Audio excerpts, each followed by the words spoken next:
Thyroid guilty इंसान के गले में लैरिंक्स के नीचे सांस की नली यानी ट्रेकिया के ऊपर वाक़ होती है।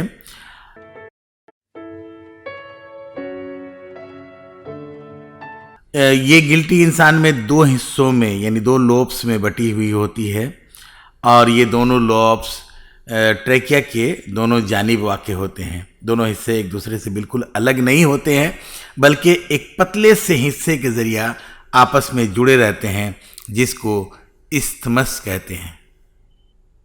एक बालिग इंसान में थायराइड गिल्टी का वज़न तकरीबन 20 से 40 ग्राम तक होता है। थायराइड गिल्टी से खारिज होने वाले हार्मोन्स।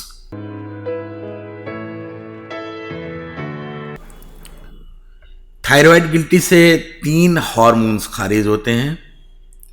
पहला थायरॉक्सिन, जिसे T4 भी कहा जाता है। दूसरा है ट्राई आयोडोथायरोनिन, जिसे T3 के नाम से जाना जाता है। और तीसरा है थायरोकैल्सिटोनिन।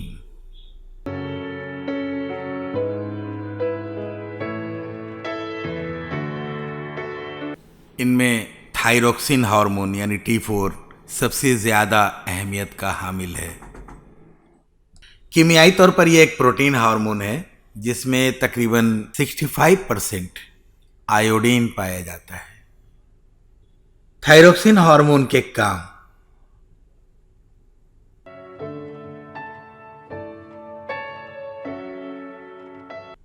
थायरोक्सिन हार्मोन जिस्म की हड्डियों, मसल्स और नर्वस सिस्टम और सेक्सुअल ऑर्गन्स में बालिदगी पैदा करता है।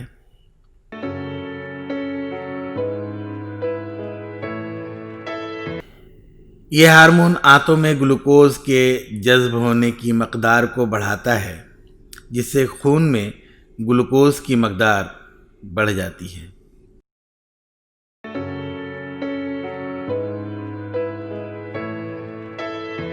ये सांस की रफ्तार और जिस्म में ऑक्सीजन के दाखिल होने की मकदार को बढ़ाता है, जिसके नतीजे में कार्बोहाइड्रेट के ऑक्सीडेशन की रफ्तार तेज़ हो जाती है और ज़्यादा मकदार में हरारत पैदा होती है।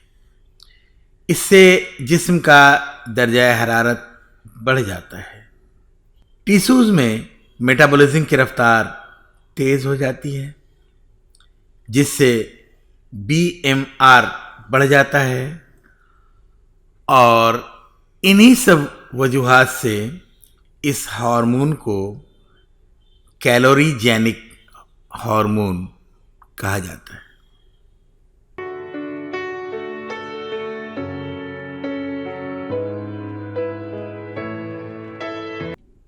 ये दिल की धड़कन की रफ्तार को और ब्लड प्रेशर को भी बढ़ा देता है।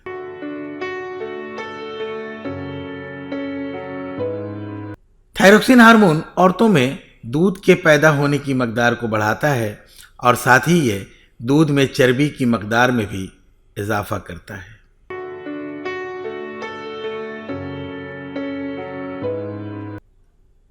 यह हार्मोन खून के RBC की पैदाइश और नशोनुमा में काफ़ी मदद करता है।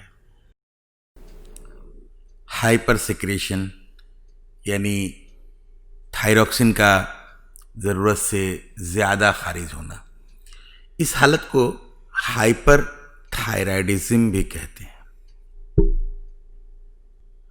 थायरोक्सिन हार्मोन जब ज़रूरत से ज़्यादा खारिज होता है तो एक बीमारी होती है जिसे ग्रेव्स डिजीज़ या एक्सोप्थेल्मिक गोइटर कहा जाता है। इस बीमारी में आंखें बाहर की तरफ निकल आती हैं, पलकों का झपकना कम हो जाता है, दिल की धड़कन की रफ्तार बढ़ जाती है, मेटाबॉलिज्म की रफ्तार तेज़ हो जाती है, जिस्म का वज़न काफ़ी घट जाता है और गर्दन फूल जाती है।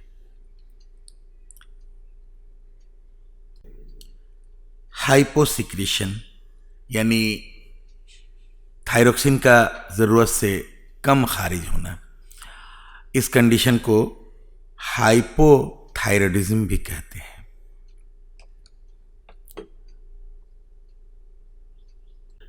बचपन में अगर थायरोक्सिन बहुत कम खारिज होता है तो क्रिएटिनिज्म यानी बौनापन की बीमारी हो जाती है। इस बीमारी में बच्चे की जिस्मानी और जहनी बालिदगी बिल्कुल रुक जाती है और बालिग होने के बाद भी इंसान का कद 2.5-3 फीट से ज़्यादा बुलंद नहीं होता है, जबकि उसकी जहनी सलाहियत 5-6 साल के बच्चे से ज़्यादा नहीं होती है। इस बीमारी में इंसान का जिस्म बेडोल हो जाता है, पेट निकला हुआ रहता है जिस पर नाफ बाहर की तरफ निकली हुई दिखाई देती है और चेहरे से हमेशा बेवकूफ़ी टपकती रहती है। गोइटर या घेक की बीमारी।